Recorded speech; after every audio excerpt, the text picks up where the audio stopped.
नमस्कार मित्र हो, पीएम किसान योजनेच्या आपल्या बेनिफिशरी स्टेटस मध्ये लँड सेडिंग यस असू दे, ई केवायसी यस असू दे, आधार सेडिंग यस असू दे, हे तिन्ही पर्याय जरी यस असतील तरी देखील आता आपल्याला एक नवीन काम पूर्ण करायचं आहे।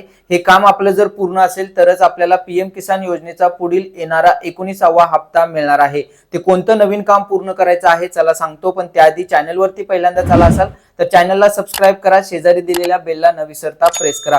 मित्रो, आपण जर पीएम किसान योजनेचे लाभार्थी असाल, बेनिफिशरी स्टेटस मध्ये आपले तिन्ही पर्याय यस असतील तरी देखील आपल्याकडे आता फार्मर आयडी असणं अनिवार्य आहे, आवश्यक आहे, तरच आपल्याला पुढील येणारा पीएम किसान योजनेचा 19वा हप्ता मिळणार आहे। शासनाने अशा पद्धतीने या संदर्भात माहिती दिलेली आहे। याविषयीची सविस्तर माहिती आपल्या चॅनलवरती उपलब्ध आहे। त्याचबरोबर फार्मर आयडी आपण आपल्या मोबाईलवरून कशा पद्धतीने काढायची या संदर्भात देखील सविस्तर माहिती चॅनलवरती उपलब्ध आहे। दोन्ही व्हिडिओची लिंक आपल्याला खाली डिस्क्रिप्शन बॉक्समध्ये मिळेल। ही माहिती आपल्या इतर मित्रांना जास्तीत जास्त शेअर करायला विसरू नका। धन्यवाद।